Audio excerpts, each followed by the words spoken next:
Boa noite, sejam todos muito bem-vindos novamente a mais uma live aqui da Semana Jurídica, organizado pela EBJUR, a Escola Brasileira de Estudos Jurídicos. Eu sou Cairo Rodrigues e eu vou estar com vocês aqui ao longo dessa noite.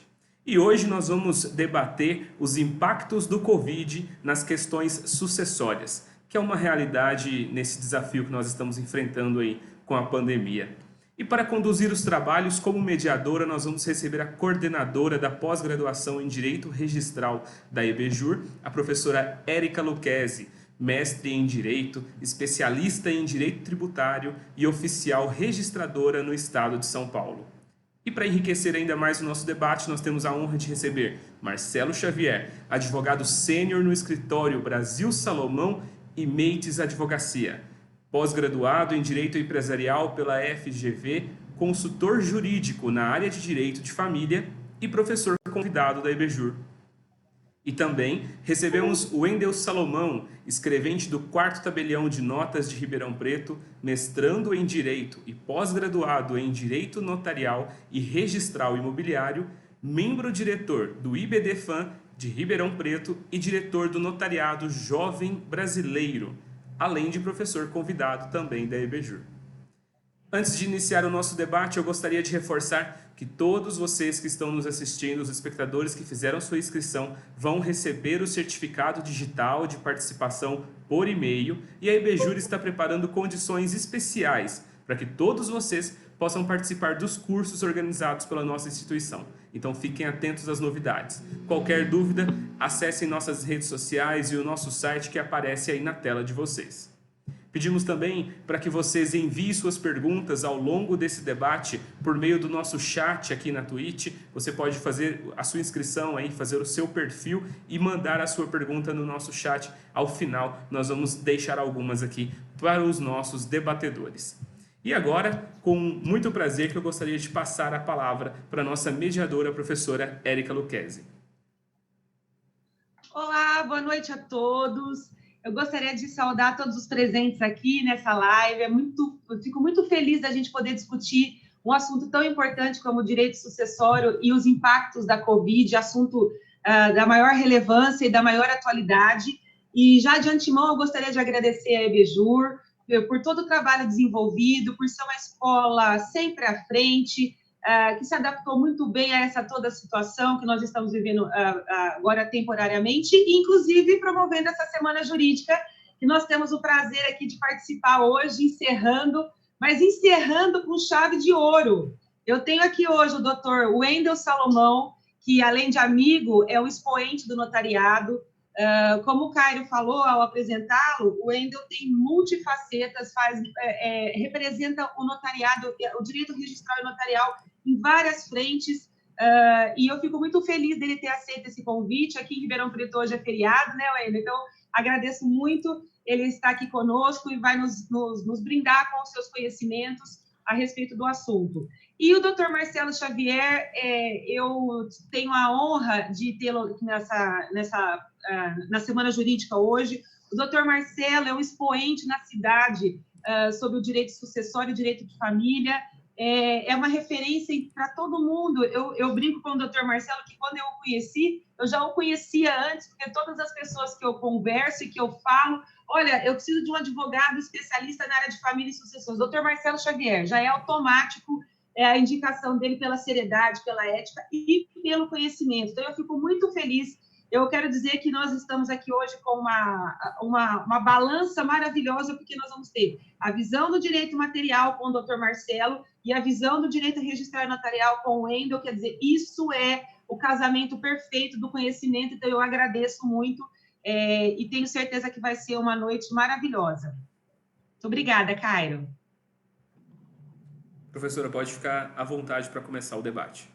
Então, muito bem. Então, Cairo, eu agradeço. Então, agora, para nós podermos organizar o nosso debate, eu gostaria de propor ao doutor Marcelo que ele fizesse uma explanação e falasse a respeito de alguns tópicos, como, doutor Marcelo, houve impacto da Covid diretamente no direito de família e no direito sucessório? É claro que essa pergunta é muito ampla, então eu vou tentar direcioná-la. Houve mais procura do público para a sucessão, questões como a holding familiar, como doações, como preocupação com o planejamento sucessório, porque é claro que, além da questão prática, existe a questão da saúde, a questão da vida. Toda vez que a gente lida com essas questões, com a finitude, com a proximidade, talvez, da morte, o receio, as pessoas começam a procurar mais esse planejamento. Até a questão do testamento. Então, eu gostaria de saber do senhor o posicionamento, se o senhor nos contasse a realidade, o que tem acontecido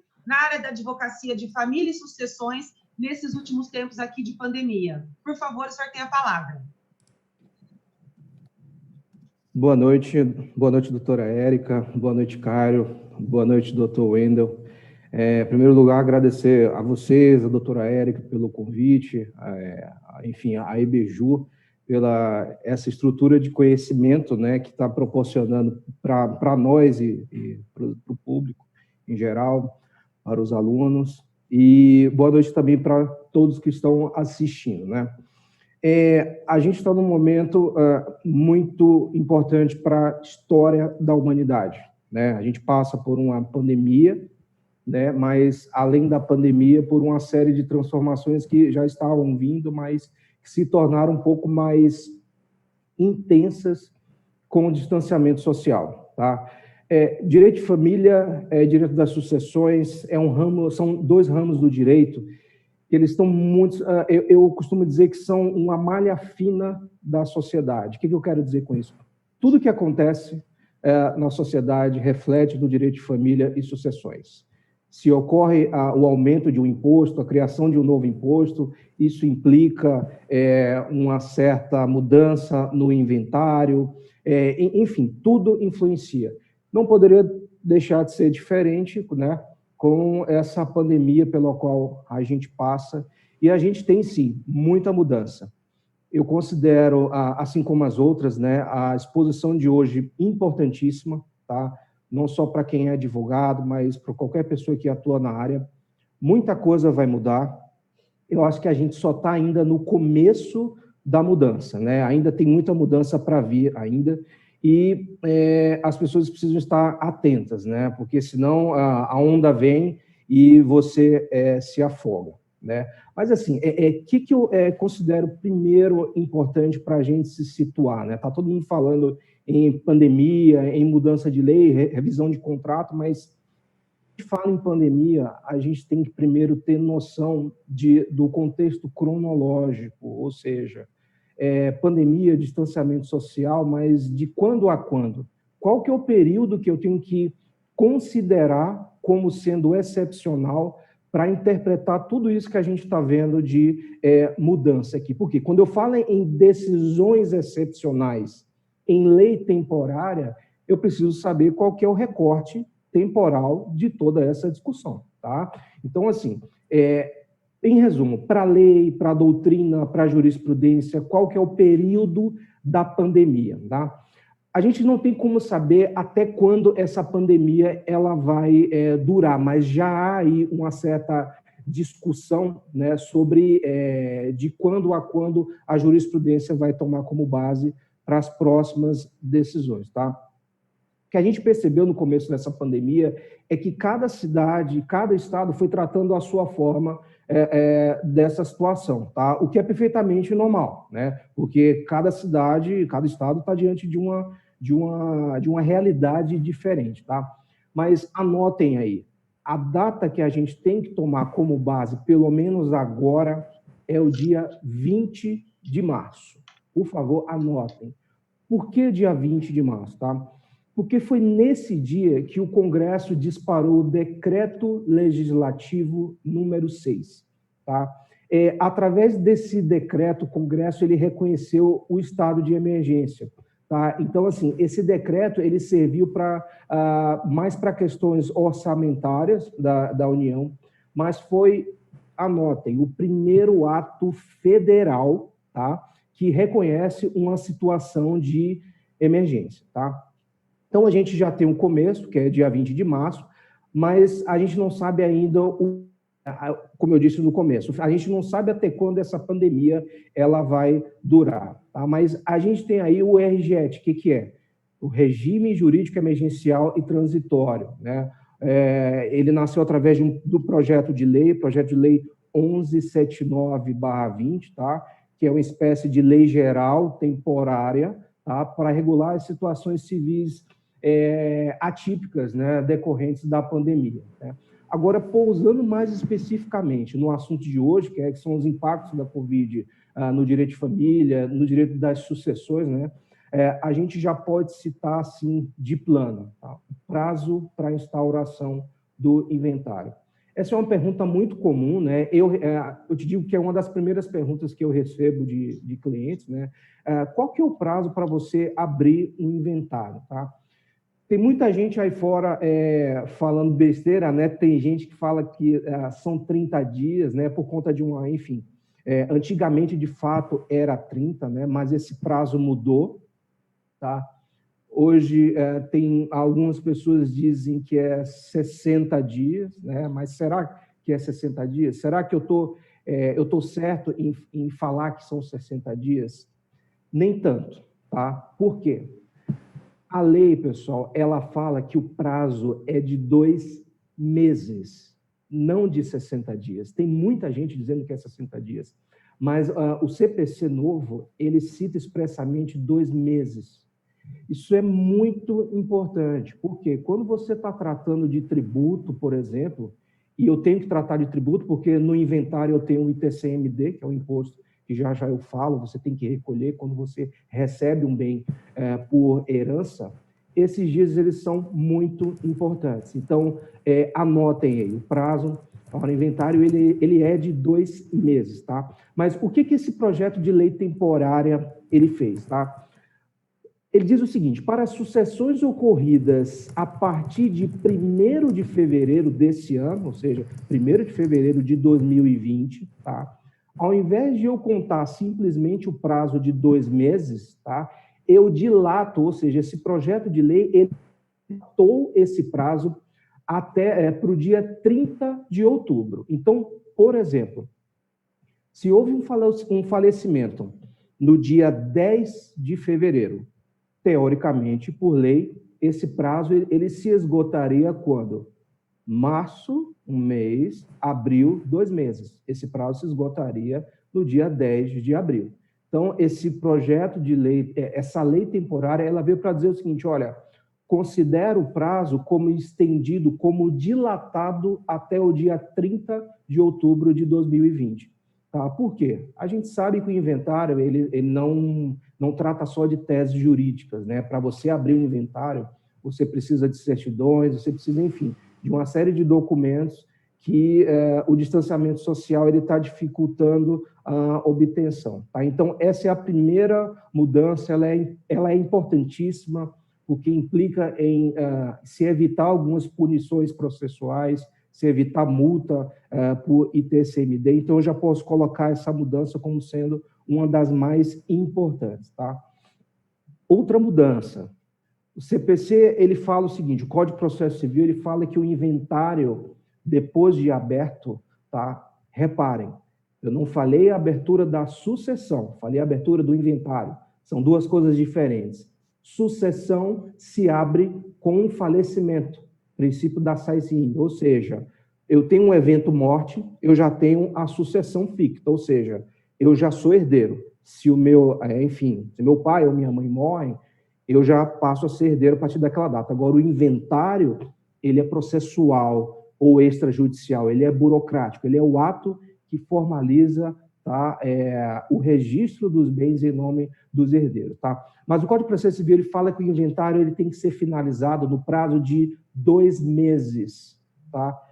Esse prazo ele é um pouco teórico, a gente sabe que, na maioria dos casos, o inventário, quando ele é feito judicialmente, ele não acaba necessariamente em 2 meses, mas, para todos os efeitos, essa lei temporária também veio estender esse prazo, ou seja, se você tem algum inventário que foi iniciado, por exemplo, em novembro de 2019, tá? Em novembro não, vamos dizer que esse inventário tenha sido aberto em março do ano passado. Tá? Os 12 meses eles venceriam agora em março desse ano. Então, essa lei temporária ela estende o final desse prazo para outubro de 2020. Essa é a segunda mudança, tá? Agora, pessoal, uma dúvida, tá? Se depois que a pandemia passar, se depois do período considerado como sendo de emergência, entre aspas, eu necessitar de uma prorrogação de prazo, eu posso usar essa lei?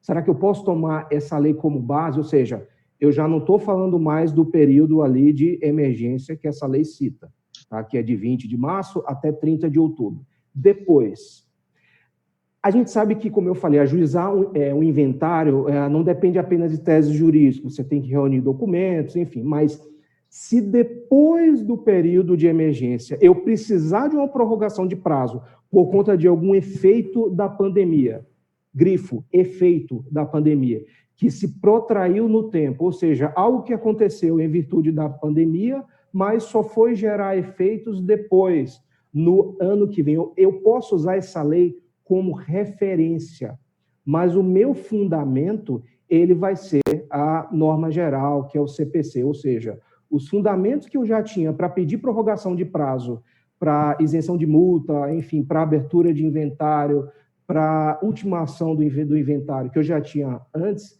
eu vou continuar usando, tá?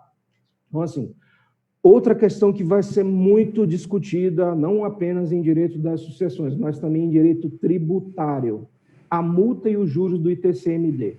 A grosso modo é o seguinte, quando há sucessão, ou seja, uma pessoa falece, deixa bens, e esses bens são transferidos para alguns herdeiros. Na maioria dos casos, quem recebe herança precisa recolher um imposto que se chama ITCMD. Aqui no estado de São Paulo é ITCMD, em outros estados eles chamam ITCD, mas basicamente é o imposto que você paga, você herdeiro, paga sobre aquela cota que você recebe a título de herança, tá? Então, assim, essa passagem de bens, ela é tributada, ele é um imposto estadual, tá? E cada herdeiro, ele recolhe de acordo com o valor da cota que recebe, tá? Então, assim, se existe um prazo para que você recolha esse imposto, se você não respeita esse prazo, você acaba tendo que recolher ele com multa e juros. Um outro ponto que essa lei temporária, ela veio também, ela vai permitir o seguinte, que você faça um requerimento para o juiz, nos autos do inventário, de isenção dessa multa e desses juros. Mas aí você fala assim, Marcelo, mas isso já era possível antes.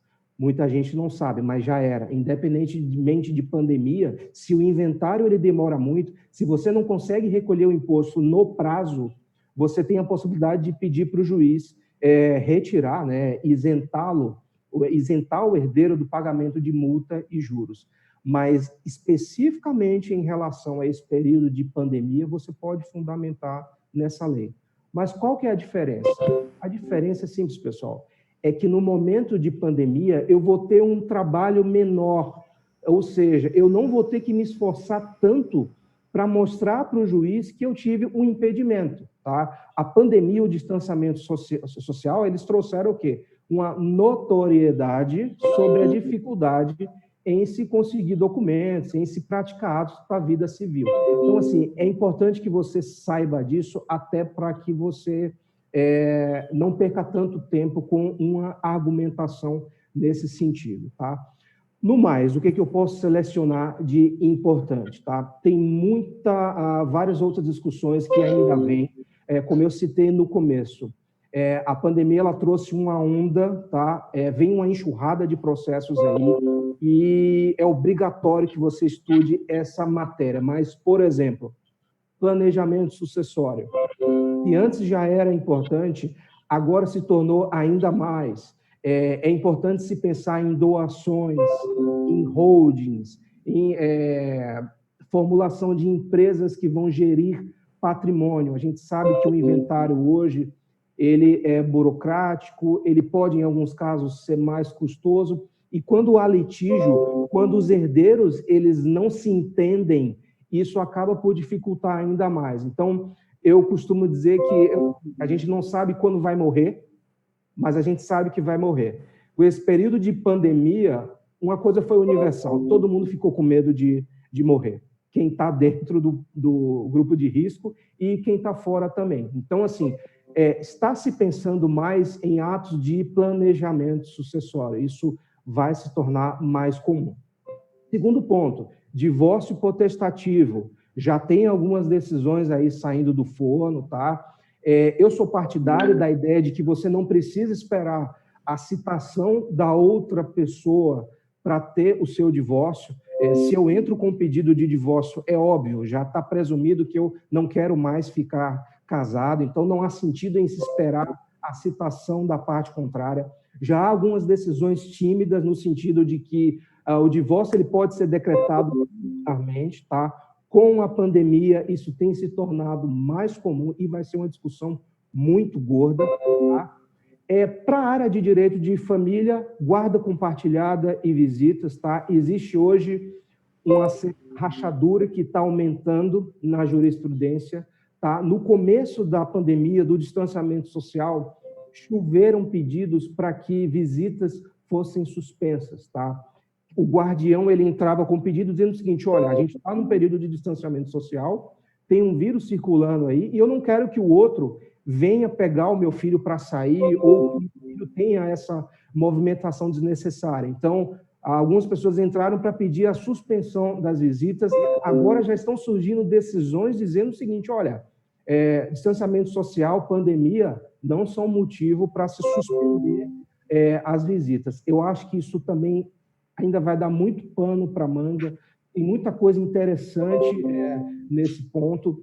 Uma outra coisa relacionada a isso e a tecnologia é o seguinte: agora se tornou meio que obrigatório que o guardião deixe a criança disponível eletronicamente para quem não tem a guarda dele. Isso significa o quê? Que se eu tenho a guarda de um filho e o outro, meu ex-companheiro ou minha ex-companheira, enfim, se eu estou separado e ele não tem a guarda, eu tenho como obrigação manter meios de acesso ao meu filho. Isso já era obrigatório antes.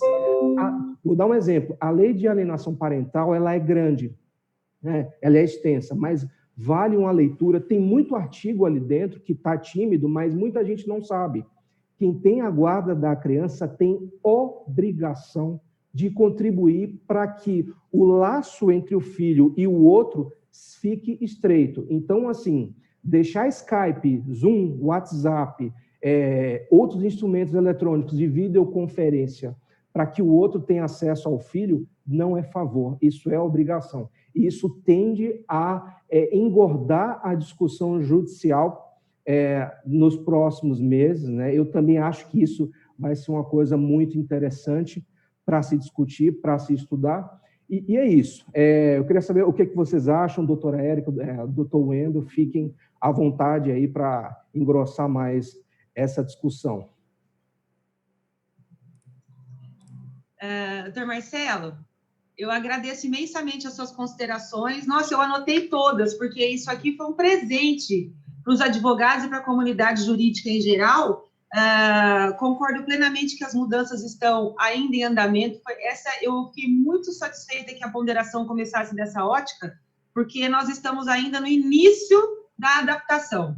E depois, essa fixação do período da pandemia, né, no dia 20/3, isso é um dado maravilhoso. O prazo do inventário, né, a questão dos 30 dias, 60, na verdade, os 2 meses, e fiquei muito satisfeita. Eu concordo com o senhor, doutor Marcelo, nós nunca tivemos oportunidade de conversar sobre isso, mas eu penso que o divórcio, ele é indefensável. Se eu me levantar hoje e decidir me divorciar, não há defesa no planeta oponível. Portanto, eu nunca entendi qual é o óbice do divórcio. A questão sucessória, a partilha, depois a gente vê isso. Mas o divórcio em si, para mim, o divórcio potestativo está muito tímido. A grande questão foi que cada corregedoria começou a regulamentar de uma maneira, o CNJ falou, pare por enquanto, né? Nós vamos depois decidir essa questão, mas eu vi essas decisões com muita felicidade também. Eu vi, acho que uma de Santa Catarina, em que a juíza determinou, né, o divórcio potestativo, falou, mas escuta, por que nós vamos esperar se, na verdade, o divórcio já é certo? É claro que precisa regulamentar como vai ser feito, de que maneira, né, porque houve aquela questão, vai ser um cartório de registro civil, como é que vai fazer essa intimação? Tudo bem, mas o divórcio potestativo em si, eu fiquei muito satisfeita de saber que essa é a sua opinião, eu também comungo dessa opinião. E como essa questão da pandemia e a nossa realidade digital já interferiu, já mudou os laços familiares, quer dizer, o senhor está falando já de criança disponível eletronicamente com todos os meios, né, de acesso para manutenção dos laços familiares. Então, eu acho que essa é uma realidade. Eu agradeço muito o senhor ter ponderado essas questões, tá? E agora, então, eu gostaria de ouvir o Wendel, o doutor Wendel, por favor. E aí, dessa maneira, só para explicar ao público, porque assim a gente faz um contraponto agora com a posição do doutor Wendel, e depois, se houver questionamentos, ao final da exposição do doutor Wendel, eu volto e faço, o Caio também, que está nos mediando, eletronicamente, vai apresentar as perguntas, e em razão delas, eu oferto a palavra aos nossos doutores hoje também, e depois eu fecho, né, o raciocínio. Então, eu gostaria de saber de você, Wendel, queria agradecê-lo pela sua presença aqui, e gostaria de saber de você, pela ótica notarial e registral, quais foram as mudanças no direito sucessório causadas pela Covid. Não sei se vai ser tempo suficiente, porque nós conversávamos antes aqui que a realidade cartorária foi muito alterada pelo Covid. Eu acho que de todas as tarefas que eu exerço, realmente a realidade cartorária hoje, o impacto da realidade digital, ela é maior, e da Covid também. O Wendel ponderava, e ele vai falar isso aos senhores, que essa realidade do documento eletrônico, da videoconferência, já era um desejo, mas agora foi uma necessidade, diante de uma situação em que nós estamos isolados.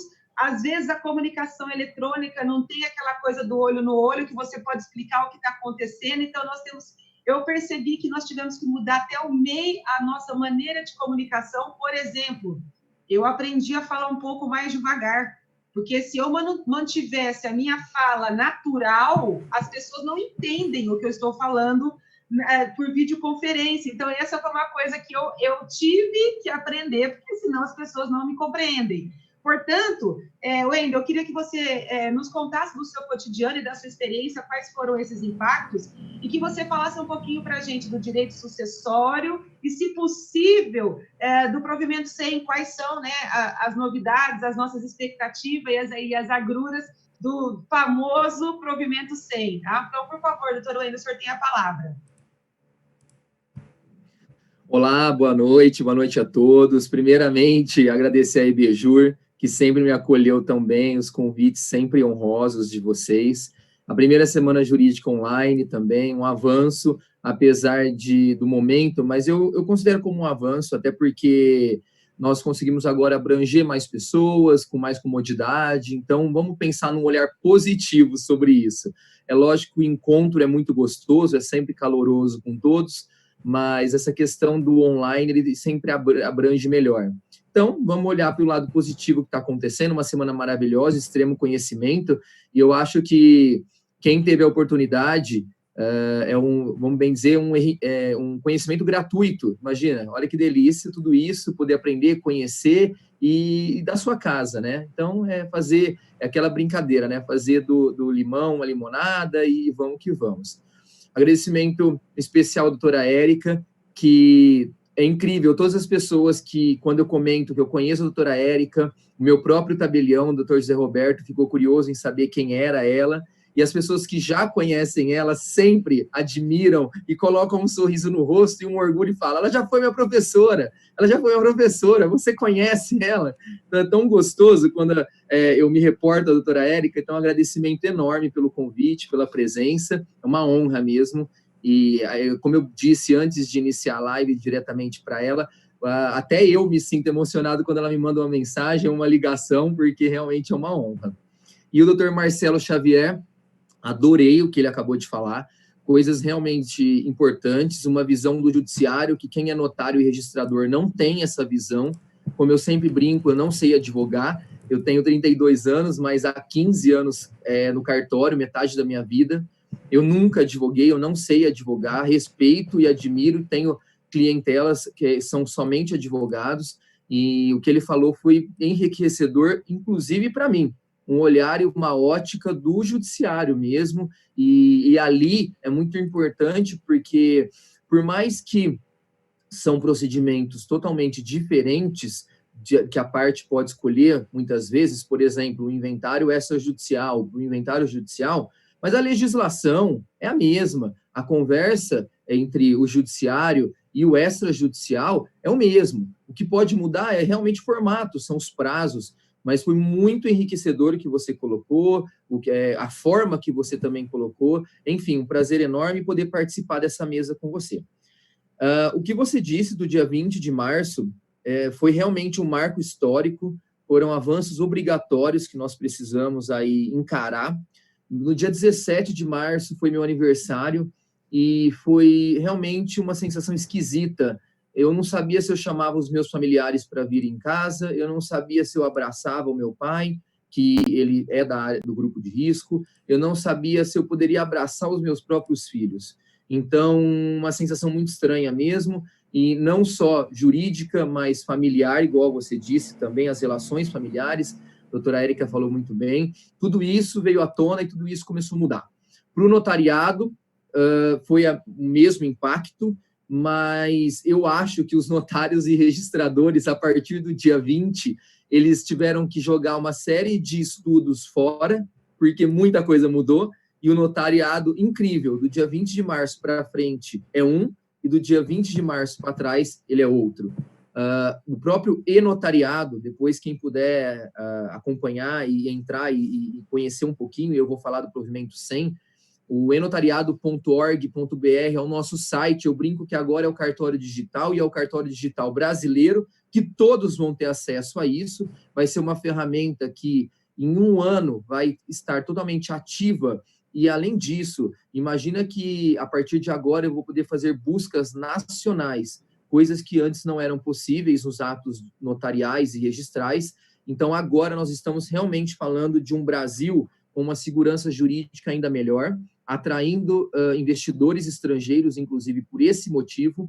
Esse provimento 100, que são os atos totalmente eletrônicos, é um avanço a nível mundial. Nós somos o primeiro país a implantar isso, então é um orgulho. Eu acho que nós muitas vezes reclamamos do Brasil, e eu também reclamo, não estou tirando a minha culpa, mas o mundo notarial e digital, quando eu assumi o notariado jovem, a presidência, que eu fui em vários países conhecer e saber detalhadamente o que se passa e trazer informações novas ao Brasil, uma das circunstâncias que mais me deixou feliz e contente é saber o tanto que o Brasil estava avançado, o tanto que o Brasil estava desenvolvido nessa área. E aí muita gente sempre também reclamava dos custos operacionais de um cartório. E aí, quando você compara esses custos operacionais com o Canadá, que tem o sistema notário latino, ou a França, por exemplo, nós estamos igual e um pouco menos em alguns atos na questão de custos. Então, imagina que hoje uma procuração pública no estado de São Paulo custa R$235, quando eu estou falando de 200 euros na Europa. Então, 200 euros, a gente está pensando em R$1.200, lógico, não posso converter, mas 200 euros para eles também é caro, para pensar que a média salarial é menor porque o euro vale mais. Então, realmente, eu descobri, estudando essa área e participando dessas circunstâncias, de que o Brasil, no mundo notarial, eu posso afirmar que nós estamos em primeiro lugar, e no mundo agora totalmente digital, e com um olhar que as pessoas querem vir conhecer o Brasil, esse ponto notarial, elas querem saber o que se passa e como funciona. Até porque muitos países, por exemplo, Argentina, Paraguai e Uruguai, o registro, ele ainda é público, ele ainda é do governo. Então, imagina na Argentina, não é uma crítica, mas só estou comentando, uma escritura que você faz em um dia e leva 6 meses para registrar. Ou seja, você trava o mercado imobiliário, você trava as operações, você trava as circunstâncias das pessoas, ou até mesmo o inventário que veio do judiciário, você vai registrar e demora mais 6 meses, 1 ano para registrar, ou você paga para ter preferência no registro. Então, quando eles chegam, essas pessoas, esses notários mundiais chegam no Brasil e verificam que a gente tem um prazo de 30 dias para apresentar ou o registro ou uma eventual exigência para poder esse imóvel já estar registrado, esse direito já estar garantido e o dinheiro já estar circulando, então nós somos, no mundo notarial, veja bem, com muito bons olhos, apreciados, as pessoas se sentem felizes e querem sempre vir aqui aprender. Quando eu comecei a me envolver no notariado jovem, as pessoas começaram, os notários dos outros países, a me fazer convites apenas para mim e não para os outros países. Eu até então não estava entendendo exatamente o motivo, mas para ir falar da questão digital no Brasil, o que era o cartório e como funcionava, o registro e tudo mais. Imagina que agora eles estão ainda mais alvoroçados em saber que o provimento 100 existe, está funcionando, já temos logros com ele, e uma base que está promovendo, inclusive, acima de tudo, segurança jurídica.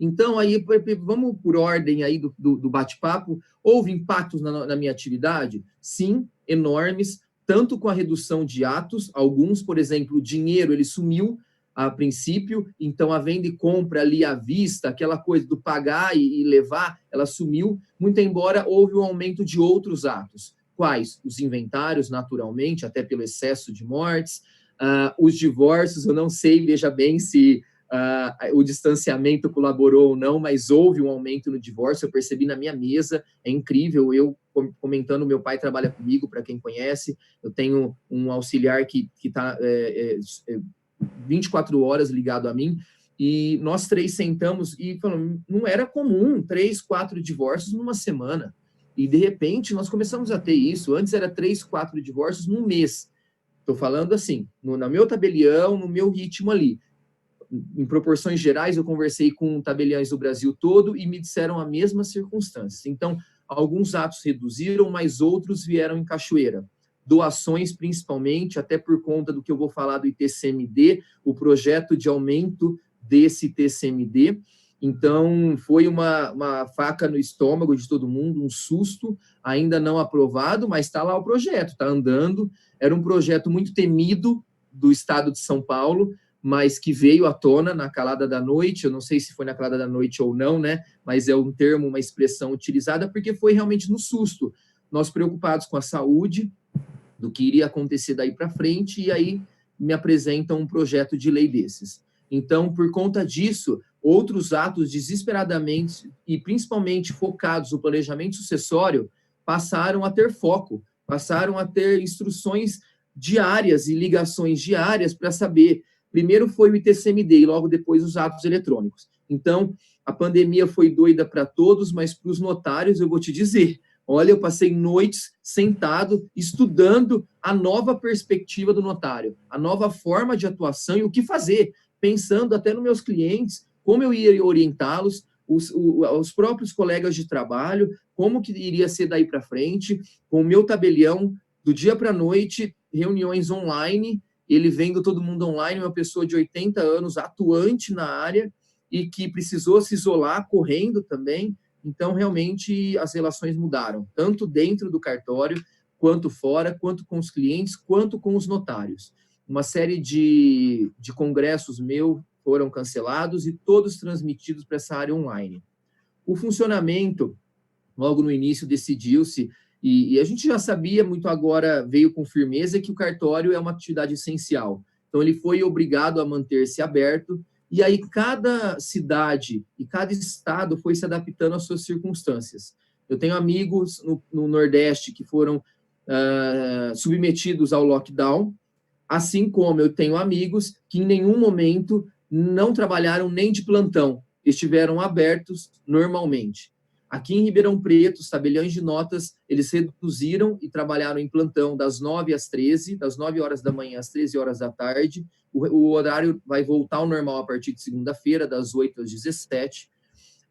Esse modo de atendimento, ele mudou, o ambiente aberto, ar-condicionado desligado, máscaras para todo mundo, tanto os funcionários quanto os clientes, obrigatório, a limpeza extrema do cartório e quase que de hora em hora, a gente até brincava que era uma telecena, atendeu o cliente, vem a limpeza, outro cliente vem a limpeza, outro cliente vem a limpeza.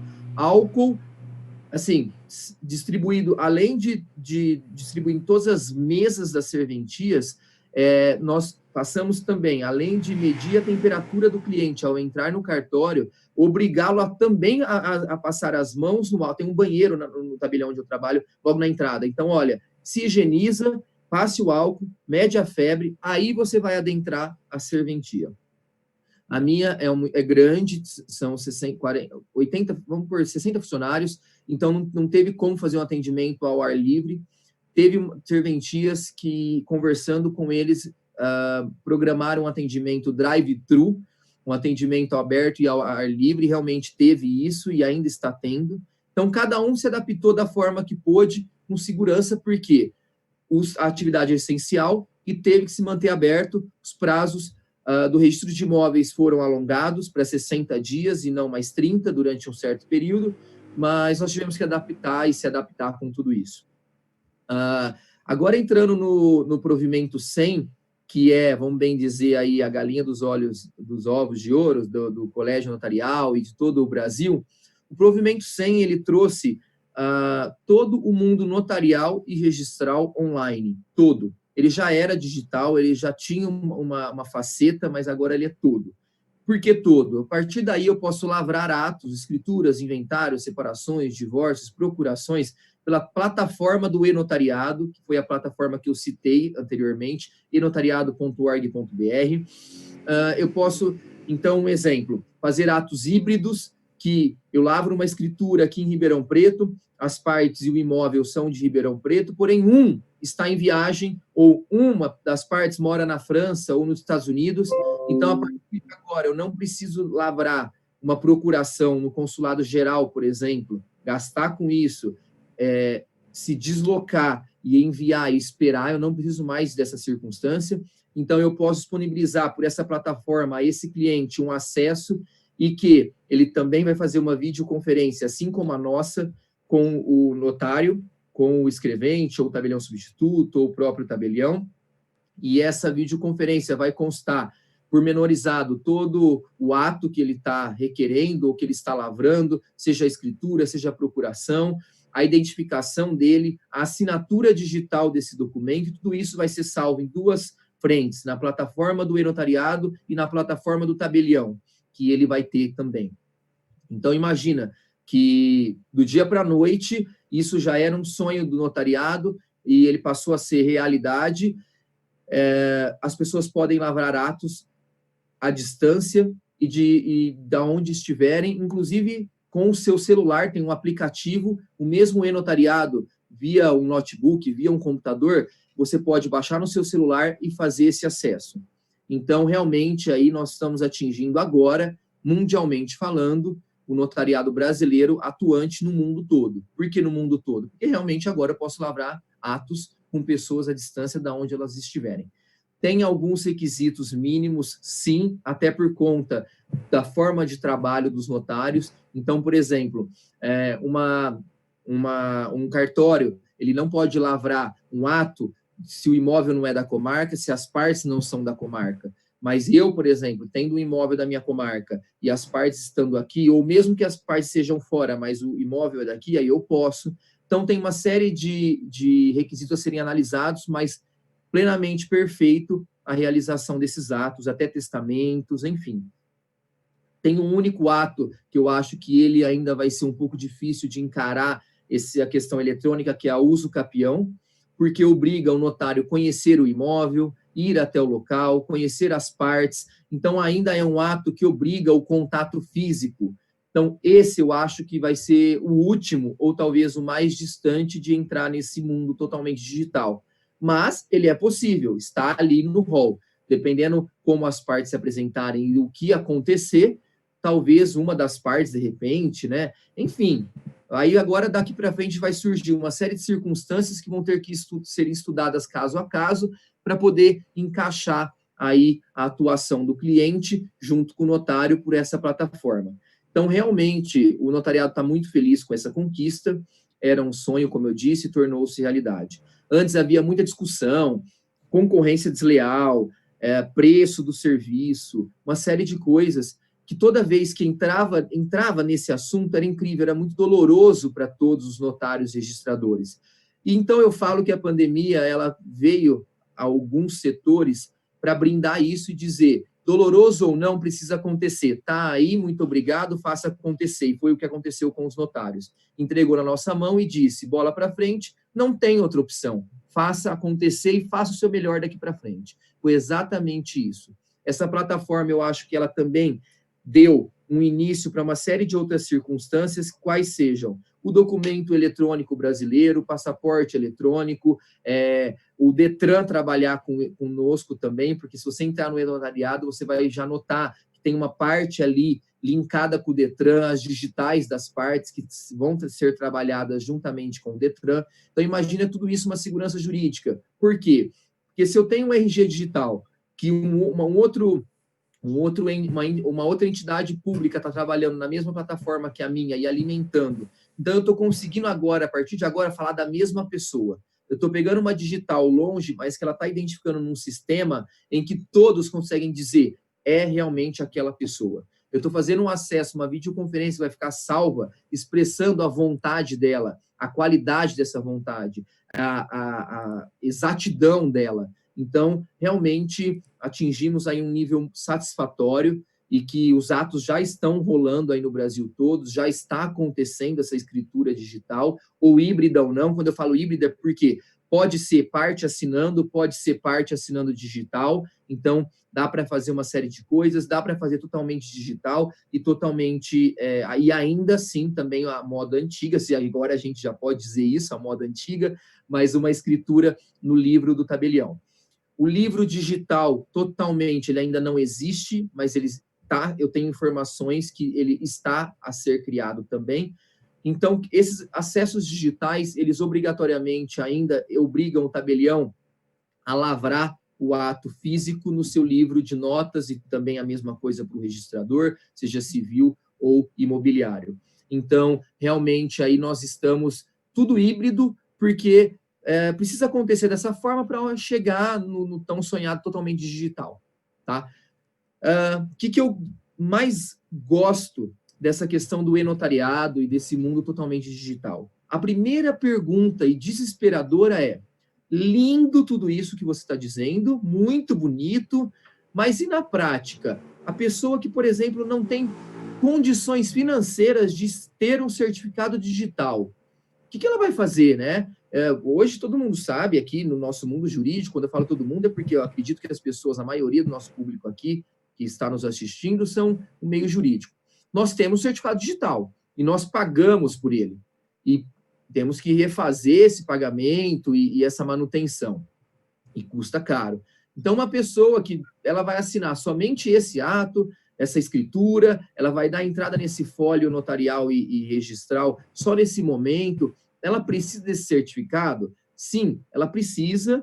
Agora, a parte mais legal é que o notário pode emitir esse certificado para essa pessoa gratuitamente.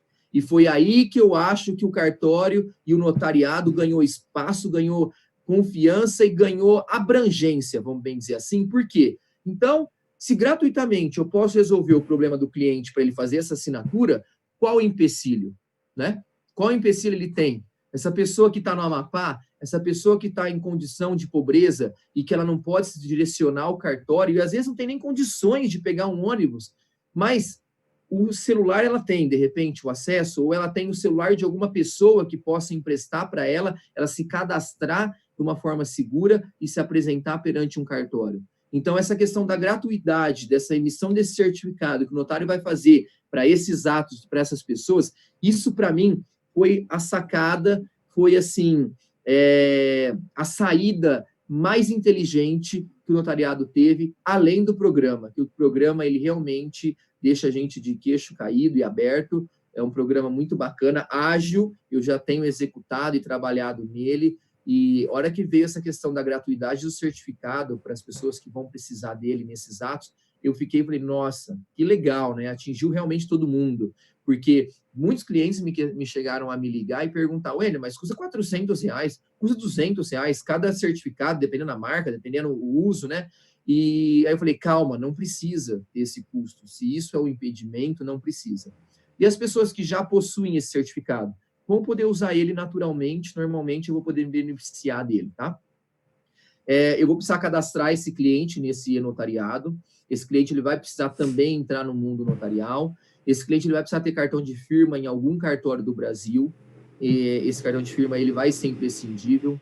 Uma coisa que as pessoas não, os notários e registradores temiam era o trabalho em conjunto e agora foram obrigados a entrar nesse mundo. Por que eu digo isso? Porque você agora precisa emprestar, vamos usar esse termo, talvez chulo para o nosso meio, mas emprestar o seu cartão de firma a outro notário. Olha a solidariedade que a pandemia nos trouxe. Veja bem, uma vez que antes o meu cartório, para alguém adentrar ele, por exemplo, um cartão de firma era só judicialmente, em raros os casos, e eu tinha uma segurança de que aquele cartão de firma ninguém ia ter acesso a ele. E do dia para a noite, não. O mundo notário tem acesso a ele. O mundo notário vai precisar desse cartão de firma. Então, a solidariedade ela foi obrigada e implantada também nesses atos eletrônicos. Foi outra coisa que eu achei formidável, porque antes, eu atuante na área, a doutora Érica sabe, muitos tabeliães registradores, veja bem, é uma crítica construtiva, mas eu acho importante falar e nunca neguei, até como representante de notariado jovem, e eu sempre colhi isso e sempre quis isso. As pessoas precisam trocar informações, trocar minutas, sim, trocar ideias de como lavrar os atos, sim, assim como os advogados fazem. Um liga para o outro e fala, como você vai fazer essa petição? Como você vai fazer aquilo? E os notários registradores tinham um medo disso, tinham uma insegurança disso. Tinham, nossa, mas o que vai fazer com a minha informação? E será que ele vai me julgar? E será que o ato que eu estou lavrando, de repente eu estou deixando de recolher um imposto, essa pessoa vai aproveitar para me julgar os meus atos dentro do meu cartório? Enfim, e esse provimento, ele veio para indiretamente dizer que nós precisamos da solidariedade, da troca de informações e da amizade. Não estou falando para ninguém se abraçar, até porque o momento não é propício a isso, mas eu estou falando sim para nós trabalharmos com informações conjuntas. E a melhor parte disso, qual que é? O notariado vai começar daqui um ano, eu acho até que menos, mas falar a mesma língua. Essa questão, num lugar faz um ato de um jeito, no outro lugar faz o ato de outro jeito, cada um tem uma opinião e lavra como quer. Como quer, quando eu digo, é que é dentro dos ditames da lei, não fazendo errado, mas com outra visão. Eu acho que isso vai mudar e nós vamos entrar numa seara de que vai existir os atos obrigatórios ali da lei e a forma de se cumprir ele, e o notariado vai unificar e não vai ter mais aquele negócio. Nossa, eu liguei num cartório, aconteceu isso, liguei em outro, aconteceu tal coisa. Eu acho que isso aí vai diminuir. Então, esse provimento 100, ele é muito bacana, ele é muito proveitoso e é uma dica para todos aí aprenderem a usar ele. Depois leiam, acessem o e-notariado, baixem o aplicativo, façam parte desse mundo, porque vocês vão precisar, assim como eu já estou precisando usar ele. Seguindo aí as atas, teve um crescimento, as atas notariais, teve um crescimento, eu particularmente não tive, pelo contrário, faz tempo que eu não faço por conta da pandemia. A ata notarial, ela depende do contato, porque a pessoa precisa trazer a prova, ela precisa do meio de prova, ir até o tabelião, levar o seu celular, levar o WhatsApp, o Facebook, enfim. Na maioria dos casos, ela precisa se apresentar. Então, a ata notarial e com o judiciário parado, porque é um meio de prova pro judiciário, parado quando eu digo, né, em partes, né, porque ele estava operando, mas não como um todo. Então, as atas notariais, na minha opinião, e também conversando com outros, ela foi deixada de lado por esse período, por um curto período. Eu tive algumas, mas não como era antes, mais intensas, até também porque os escritórios de advocacia não estão abertos, eles estão em atendimentos remotos. Esse motivo é um dos da diminuição da ata, porque o cliente, por si só, ele não sabe o que é uma ata notarial. O cliente, por si só, dificilmente conhece esse mecanismo. As atas notariais, ela faz parte, sim, do mundo advocatício e jurídico. E a maioria dos meus clientes, eles vêm dos advogados, das instruções dos advogados. Por isso que eu sempre brinco que o cartório, lá em 2007, quando começou a inventar separação, divórcio em cartório, parecia uma rixa com os advogados. E aí todo mundo percebeu que não, que é um trabalho em conjunto, que eu preciso deles e eles precisam de mim, e que eles recebem os honorários antes até do que do judiciário. Então, era uma fatia de mercado nova para eles. E se vocês repararem, nós ganhamos muito espaços, quando eu falo nós, o notariado. Por quê? Porque de 2007 para frente, todos os atos, se vocês repararem, tem a presença obrigatória do advogado. Então, inventário, separação, divórcio, partilha, uso capião, dissolução de união estável, que antes muitas pessoas faziam e lavravam sem o advogado, e passou-se a ser obrigatório. Então, a partir daí, todos os atos eminentemente obriga a assessoria do advogado, obriga a participação dele e a responsabilidade. A usucapião está aí para isso, para dizer que a responsabilidade dele é como um processo do judiciário, idêntica, porque ele faz rapidamente no notas, mas depois ele tem um trabalho extenso no registro de imóveis. Então, realmente, é um trabalho em conjunto, e eu sempre gosto de frisar isso, para lembrar que não é uma rixa, não é disputa, e é realmente um trabalho em conjunto. Isso já está sendo esquecido, graças a Deus. Há uns 8, 10 anos eu não vejo mais os advogados reclamando dessa circunstância, e eu vejo que é crescente até o meu portfólio de clientes, amigos e conhecidos que procuram. Os advogados me ligam com naturalidade, com abertura, ou o que eu mais gosto, e acho até mais gostoso, é quando o advogado liga e fala: Wendel, eu vou fazer um atendimento, me ajuda nisso. Aí eu passo toda a parte notarial e registral, e aí ele junta com a parte dele jurídica, a parte judicial, e faz um trabalho formidável. Então, isso é muito gostoso. Houveram mais divórcios? Sim. Mais doações? Sim. E o planejamento sucessório? Sim, principalmente por conta do projeto de lei 250 de 2020, que foi o TCMD, que ele pode chegar com alíquotas progressivas até 8%. Foi um marco. O dia que esse projeto de lei foi apresentado, no outro dia, foi o maior bafafá notarial e registral e dos clientes, se é assim que eu posso dizer, bafafá, às vezes é algum termo, mas eu gosto de trabalhar com simplicidade para as pessoas entenderem realmente o que aconteceu.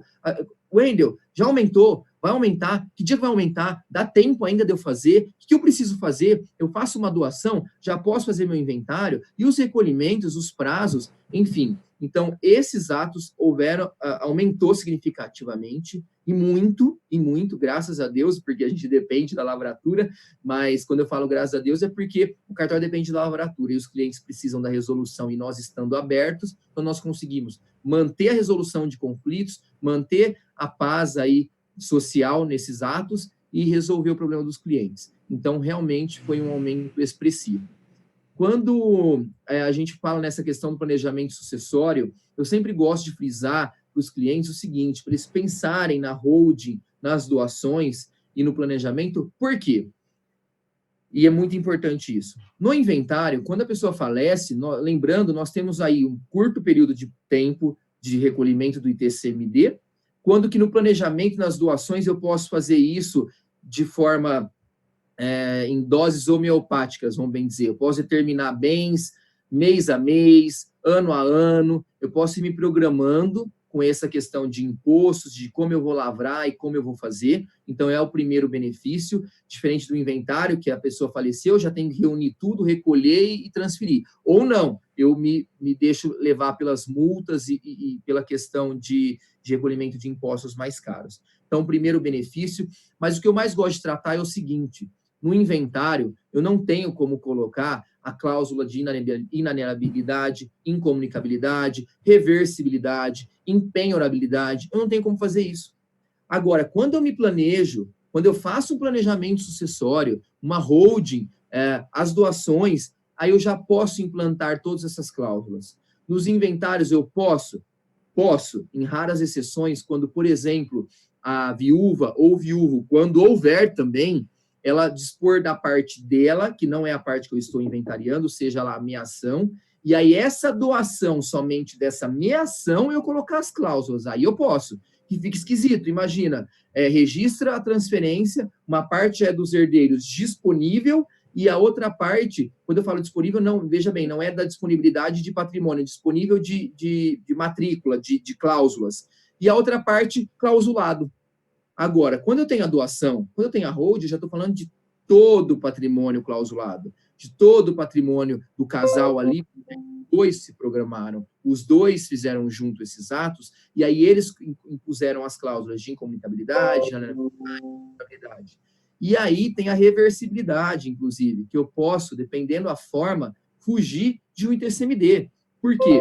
Se eu tenho uma reversibilidade, a pessoa, o donatário, faleceu antes, então esse imóvel ficou a meu poder, e a partir daí eu tenho a disponibilidade novamente desse bem.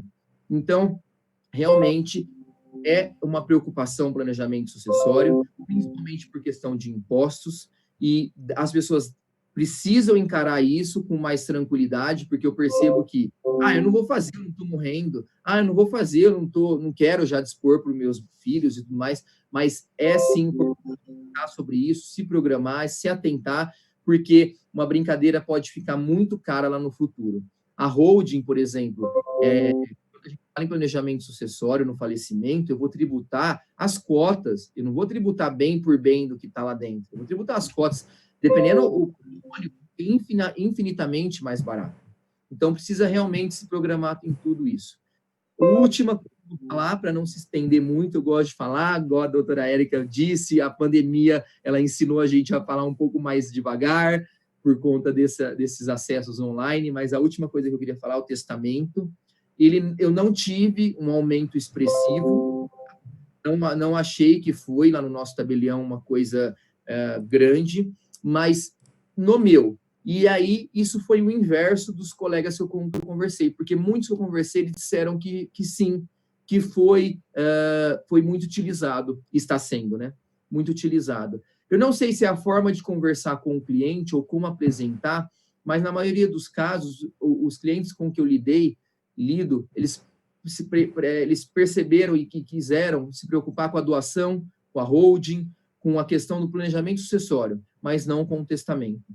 Agora, outros notários me disseram que a procura foi grande. Então, eu acho que é mais uma ferramenta que a pandemia trouxe de conhecimento, porque muitas pessoas não conheciam o testamento. Quando eu falo muitas pessoas, é o leigo mesmo, né? O nosso cliente, o cliente do advogado, o cliente do notário, o cliente do registrador, que às vezes não conhecia. Mas aí eu tive que apresentar para ele, olha, o que é uma doação, o que é um inventário, o que é uma venda, ele entender os impostos e os impactos tributários disso daí.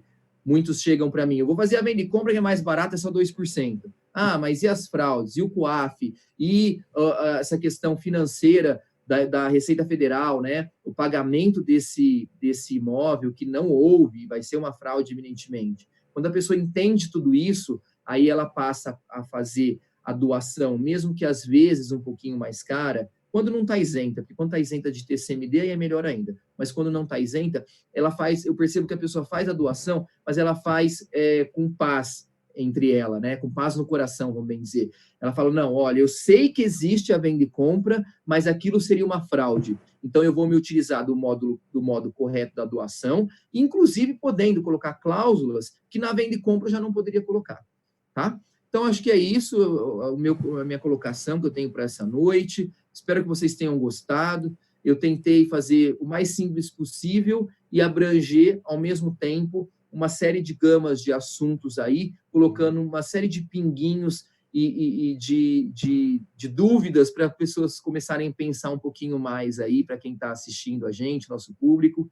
E eu estou à disposição, o que vocês quiserem, eu lá no cartório, assim como eu acredito que a doutora Érica, o doutor Marcelo, a EBJUR, para sempre ajudar o nosso público, nossos alunos, nossos clientes, né? Eu acho que isso está na nossa atividade, tanto na minha quanto na dos advogados. Ela, infelizmente ou felizmente, é um atendimento que deve ser feito e explicar, às vezes, mais de 10 ou 20 vezes, quantas vezes for possível e necessário para o cliente entender e sair satisfeito. Então é isso, um abraço a todos, um abraço à Érica, ao Marcelo, muito obrigado, estou à disposição. Muito obrigada, doutor Wendel. Eu acho que as pessoas que estão nos assistindo não imaginaram que quando entrassem nesse encerramento de semana jurídica, sairiam com tanto conhecimento e tanta informação precisa e informação para o dia a dia. Wendel, você foi muito claro, você conseguiu falar de muitos assuntos, né, no seu curto tempo, então foi perfeito. Eu queria te dizer, perdão, eu não sabia que o Brasil foi o primeiro país a implantar esse sistema do provimento 100, totalmente eletrônico. Fiquei muito satisfeita com esse dado. E eu queria te dizer, Wendel, que você representa realmente o jovem notariado pelo seguinte: a sua fala, o seu dinamismo, o seu conhecimento do direito material, perdão, meus amigos, o seu conhecimento do direito material e o seu respeito pelo Poder Judiciário demonstram que nós mudamos a visão do cartório nos últimos anos, porque a população enxergava o cartório como burocracia e hoje a população enxerga o cartório como segurança jurídica. Então, eu queria te parabenizar, porque quando eu vejo você tão jovem assim, e com tanto conhecimento e com tanta vivacidade cartorária, eu quero dizer que você convida as pessoas a conhecerem a segurança do cartório e a realmente usufruírem. E esse pânico, né, esse medo das taxas cartorárias, eu acho que também tem sido diminuído, claro, pela publicidade e pela clareza que as informações têm hoje. Então, Wendel, eu queria te dizer que, inclusive, essa questão digital, como você colocou, nós, cartorários, temos um problema muito grande, que é a custódia desses documentos, desses livros. Então, como você bem disse, talvez daqui a um tempo a gente consiga fazer o ato 100% digital e com segurança, né? Porque eu, como boa cartorária, eu vou dizer que eu preciso melhorar isso ainda, porque eu gosto de escrever, eu gosto de papel, e isso tem que mudar. Eu sou de uma geração, você falou que tem 32, mas eu tenho 43, eu sou muito apegada à cártula, eu preciso me desapegar da cártula, aprender a ser 100% digital. Isso é uma transição, e, claro, não há volta. Eu gostei muito quando você disse isso, não há volta, é necessário aprender. Então, quanto antes a gente aprender, melhor. E parabéns, Wendel, por colocar, eu acho que nessa situação toda que nós estamos vivendo, tanto jurídica, é importante colocar o lado bom, até para o mundo jurídico e notarial, porque, inclusive, nós temos, eu que sou professora, e você sabe disso, com regularidade até na graduação, nós temos que incentivar e clarear esse jovem que vai se formar agora, ele vai entrar em qual área? O que ele tem para fazer diante dessa perspectiva difícil? Pessoal, se está difícil, doutor Marcelo, Wendel, para nós que já somos colocados no mercado, o que pensa, né, esse jovem? E nós temos aqui na EBJUR um público grande de alunos que depois, recém-formados e que procuram a especialização. Então, esse aluno, hoje ele está sendo brindado, e eu queria dizer aos participantes que o doutor Marcelo e o doutor Wendel são professores, né, dos nossos cursos, e então vocês perceberam, né, a qualidade das aulas, por isso que os alunos ficam assim, grudado na tela, porque é um aprendizado maravilhoso, então a gente precisa dar a eles um norte, um direcionamento de como está o mercado, tá? Então eu queria agradecer muito ao doutor Wendel, ao doutor Marcelo pelas explanações, e queria fazer uma pergunta para cada. Eu vou começar então com o doutor Marcelo. Doutor Marcelo, por favor. E aí, olha, doutor Marcelo, é sua opinião particular mesmo. Eu queria saber por que o senhor acha que o brasileiro não faz testamento? Porque o Wendel falou que não houve, né, um aumento nos testamentos, e se a gente olhar os Estados Unidos, por exemplo, todo americano que eu conheço tem um testamento. É natural da vida deles esse planejamento, até por conta da falta da previdência pública, eles têm uma preocupação com a previdência privada, eles têm uma preocupação com o testamento. Então, doutor Marcelo, eu queria saber, depois eu vou perguntar uma outra coisa para o Wendel, eu queria saber qual é a dificuldade, em sua opinião, do brasileiro fazer o testamento. Bom, em primeiro lugar, queria parabenizar o doutor Wendel, exposição belíssima, assim, muito clara, muito didática, né? Foi bom, realmente dá para ver que o doutor Wendel ele tem uma visão muito oxigenada da atividade notarial. Então, eu fiquei muito impressionado mesmo. Mas, assim, de fato, realmente, eu também não tive uma demanda muito alta para testamento, apesar de achar que é um dos instrumentos mais efetivos, né? Mas, se eu tivesse que ser objetivo, eu falaria 3 pontos, tá? Primeiro ponto, eu acho que é uma questão cultural, tá? Só para vocês terem noção. há 3 anos atrás, eu fiz um plano de cremação para mim. Por concepção própria, eu entendo que eu vejo a morte como uma passagem mesmo, e eu sempre tive vontade de ser cremado. Isso causou um espanto enorme em amigos, e todo mundo falou, mas você está tão jovem já fazer um plano de cremação e tal. E eu sempre perguntava o seguinte, por que não? Eu fazer um plano de cremação quer dizer que eu vou morrer? Por que não pensar nisso? Então, eu acho que as pessoas têm muito medo. Por que fazer um testamento? Eu não estou doente, eu não tenho nenhuma atividade de risco, então as pessoas têm essa falsa noção, né, disso. Segundo ponto, eu acho que é uma falta de informação técnica mesmo, né? As pessoas acham que, eu vou falar um português claro, acho que testamento é coisa de rico, né? As pessoas, isso vem de novelas, vem de filmes, enfim. Novela e filme, a gente só ouve falar de testamento, olha, a fulano deixou um testamento. Geralmente são pessoas ricas, pessoas que têm uma família grande, um patrimônio grande. E não é bem assim. Eu faço um trabalho muito intenso de explicar, mesmo quando o cliente não me procura para fazer um testamento, me procura por um assunto, enfim, anexo, eu sempre falo, olha, você já pensou em fazer um testamento? Então, assim, o testamento ele serve para um monte de coisa. A gente tem, por exemplo, o testamento ético, que é aquele que você não trata de bens, você simplesmente passa uma mensagem para alguém, para um herdeiro, enfim. Você pode usar um testamento para reconhecer uma paternidade. Enfim, as pessoas não sabem que o testamento ele não é só para gente rica, não é só para bens, e não é só para quem tem muito patrimônio. E o terceiro ponto, ele é muito pessoal e isso vem de uma cultura antiga. Um pouco de egoísmo, tá? Tem muita gente que não gosta, e isso eu já ouvi de amigos, né, que não fazem seguro de vida. Por quê? Eles acham, para que eu vou fazer um seguro de vida? Para que eu vou deixar dinheiro para quem fica? Eu quero dinheiro para mim. Então, assim, com o testamento é a mesma coisa. Olha, eu tenho 20 anos de experiência na área. Eu já vi assim, muita coisa relacionada ao direito das sucessões. E hoje eu posso falar para vocês com muita segurança. Muitos processos, muitas causas complexas, elas não existiriam ou elas seriam resolvidas com muita facilidade se a pessoa tivesse feito um testamento. As pessoas elas não têm essa ideia de que o seguinte, olha, eu preciso evitar problemas para quem fica, tá? E o testamento é um dos instrumentos que resolve isso. Olha, eu vou fazer um testamento, não é para mim, óbvio, eu já faleci. O que eu não quero é deixar problemas para quem fica. Eu não quero que os meus filhos, por questões pessoais entre eles, usem o patrimônio para brigar. Então, eu preciso deixar um testamento. Esse é um trabalho que eu venho fazendo já há algum tempo, de sedimentar isso na cabeça das pessoas, explicar. Eu sempre opto pelo testamento público, feito em cartório, né? Pela confiança, enfim, pela solenidade.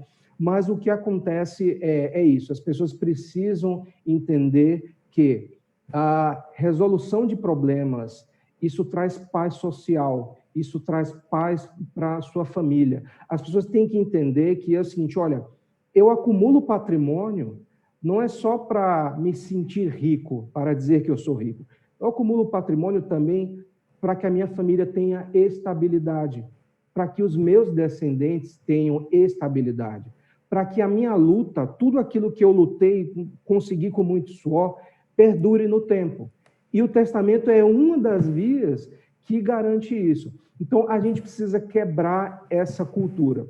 O que o Dr. Wendel expôs é muito interessante, porque a gente vê que o cartório está mais acessível. A tecnologia ela veio para dar efetividade e acesso. Pasmem, eu conheço gente que tem medo de pisar em fórum e em cartório. Eu tive uma cliente, uma vez, que ela teve um ataque cardíaco, simplesmente porque ela recebeu uma intimação, olha que ela não era nem parte no processo.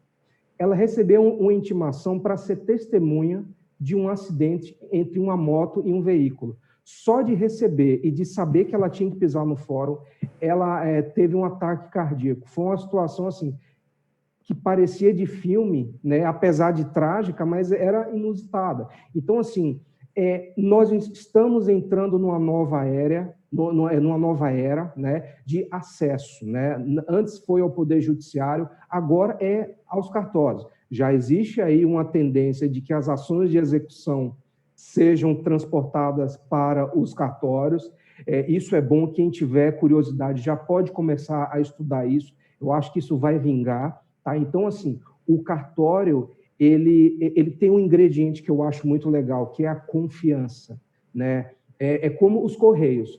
Por que as pessoas confiam tanto nos Correios? Porque eles são efetivos, a encomenda chega. Os cartórios também. Por que as pessoas confiam tanto no cartório? Porque eles têm segurança jurídica, ou seja, quando alguém chega com uma procuração particular e outra com uma procuração pública, a pública ela goza de uma confiança gigantesca. Então, eu acho que, como eu falei, é o começo de uma nova era, eu vejo com bons olhos, eu acho que isso é uma tendência e as coisas vão ficar realmente nacionais, sem fronteiras.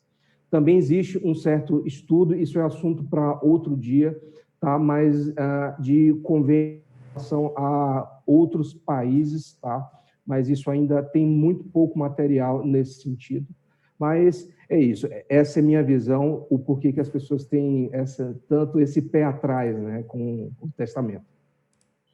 Doutor Marcelo, muito obrigada, porque os seus 20 anos de experiência e a sua ética, a sua visão de mundo é muito importante para nos assentar no que acontece na realidade. Eu queria lhe dizer um fato curioso da sua fala, na verdade, 3 pontos. A primeira é que a situação contrária também acontece. As pessoas não fazem testamento, e eu também faço um trabalho, né, de explicar quais os benefícios, mas o outro lado também há. Eu falo que é muito bom que no Brasil realmente a gente não tem o pacto de Corvina, porque muitas pessoas entram no cartório perguntando o que elas podem fazer para impedir o pai e a mãe de dilapidar o patrimônio. Eu falo nada. Inclusive, se você puder me dar o telefone, eu vou ligar agora e pedir para eles comprarem tudo em balachita, porque também há esse outro lado, né? Então, assim, eu acho que se houvesse mais transparência nas negociações, nas conversas familiares, doutor Marcelo, as pessoas vão habilitar casamento no meu cartório, eu explico o regime de bens para o casal, de repente vai embora, eles vão embora juntos. Daqui a pouco volta a moça sozinha ou um dos cônjuges, me pergunta, doutora, mas isso vai ficar para ele? Aí depois ele vai embora e volta o outro. Aí eu, Érica, fico pensando, como é que esse casal vai estabelecer uma comunhão financeira se eles não tiveram uma conversa anterior de saber como vai ficar o patrimônio, como eles vão gerir essa casa? Então, são coisas que eu acho que a transparência, a educação, nossa, do lado da advocacia e do cartório, contribui muito. E também, doutor Marcelo, lhe contar que as pessoas, quando também fazem o registro de nascimento e óbito, que são atos gratuitos, até pelo mandamento constitucional, elas às vezes fazem assim, mas é verdade, doutor, eu posso ir embora, não tenho que pagar nada mesmo? Eu falo, não, filho, pode ir embora, vai em paz, porque as pessoas também têm essa ideia de que tudo no cartório ela vai ser esfolada. E como o senhor falou, o ato cartório significa segurança. E, por fim, queria dizer que um dos pontos que nós mais falamos, eu acho, né, Wendel, no nosso curso de notarial e registral, é a desjudicialização. Esse é o meu sonho, doutor. Que o judiciário, e eu gosto muito do trabalho do judiciário, mas o judiciário precisa apenas apreciar mérito. Todas as outras questões mandamentais, execucionais, se eu posso dizer assim, tem que ser passada para outros órgãos, porque o judiciário não consegue fazer tudo isso. Aliás, não tem nem aparelhamento para fazê-lo. Então, gostei muito que o senhor... Gente, o doutor Marcelo é um visionário, porque ele está falando aqui uma coisa, essa questão das ações de execução, né, serem transferidas para o cartório, isso não é que é uma novidade, mas é um assunto só de quem conhece realmente o que está falando. Então, meus parabéns, doutor. Gostei muito da sua ótica sobre a questão testamentária, mas também das suas ponderações. E agora, eu queria perguntar para o Wendel uma questão da fala dele e uma dúvida mesmo, Wendel. a primeira coisa que eu queria saber é se o provimento 100 permite que você faça a ata notarial por videoconferência, porque aí eu fiquei imaginando como você... E eu sei que você é um apaixonado pelo assunto ata, então eu gosto muito de eu quero saber de você. Qual é, assim, o que eu faria para suprir essa questão sensorial? Como é que eu ia fazer ouvir e ver por uma câmera, sei lá, colocar uma GoPro aqui? Eu fiquei imaginando como seria feita essa constatação, né, para uma ata notarial. E queria te perguntar, você falou do aumento até de 8% do ITCMD. Eu me lembro de ter ouvido alguma coisa de que o Brasil é signatário de uma convenção, que isso pode chegar até 20% por conta de... e o imposto causa-mortes, e assim, os senhores vão entender muito bem a minha colocação, é o imposto mais certo que existe, que a morte é certa. Então, eu não tenho dúvida que esse é uma menina dos olhos de arrecadação, é um problema. Então, esse assunto, Wendel, você só tem 32, eu tenho 43, o ITCMD, ele já foi menina dos olhos, de vontade de aumentar muitas vezes, né? Isso foi falado. E sempre que isso é falado, há essa correria para o cartório. Então, eu queria te fazer uma pergunta assim, ó, já houve essa alteração do ITCMD ou porque você falou no projeto de lei 250, 2020? Então, só para saber, eu queria saber de você, como é que seria feita essa ata, se há autorização e se isso já é um aumento efetivo? Bom, vamos lá, então. Wendel, Primeiro, só um minutinho, por gentileza. Oi. Tem um sinal de notificação vindo do seu notebook. Do meu? Do Wendel. Deixa eu desligar aqui, então, que deve estar atrapalhando. Tá? Parece que é tipo um cabo quando está dando mau contato. Parou? Parou, sim. Obrigado. Tá. Desculpa. Vamos lá. Complementando, então, só um pouquinho do que o Dr. Marcelo Xavier estava dizendo, eu gosto de falar igual a Érica, então ele foi falando, vai dando a vontade de bater um papo, né? Oh, vamos tomar um café e vamos conversar sobre tudo que você está dizendo aí, que me interessa. Nossa, olha aqui, ó, eu sou do papel também. Olha aqui, ó, tudo que ele foi falando eu fui escrevendo. Eu realmente gosto. Primeira coisa, alguns pontos antes de eu responder as perguntas. O cartório realmente agora nós esquecemos aquela faceta de arcaico, superamos, eu acho que agora totalmente, esquece, acabou mesmo, arcaico. O papel, eu também gosto, viu, Érica? Eu acho que é da nossa área, né? Tem livro disso, livro daquilo, arquivo Então, realmente, papel é uma transição dolorosa e difícil para o notário, confesso. Para mim, mesmo eu que sou novo, eu percebo isso com meu pai, ele tem 50 anos de cartório, imagina, né? E agora, do dia para a noite, as coisas vão passar a ser totalmente online e digitais. Mas é o caminho sem volta, não tem outra opção, não tem outra escolha. E quanto antes a gente se adaptar, melhor. Igual você disse, vamos atrás, porque é um mundo sem volta. Igual quando os processos do judiciário se tornaram efetivamente online e digitais. O pessoal assustou a princípio, os mais antigos demoraram a entender e compreender, mas é superado. Já existe, é maravilhoso, funciona, é rápido, o controle também é efetivo, isso que eu acho a melhor parte, porque aí, com o processo digital, todos estão olhando, qualquer pessoa tem acesso, qualquer pessoa tem como mexer naquilo ali e também fica os rastros de quem mexeu, os acessos de quem fez, então realmente coisa positiva para um mundo que acabou pela pandemia. Eu acho que nós aí ganhamos uns 10, 15 anos em todas as áreas aí de avanços, podemos dizer assim.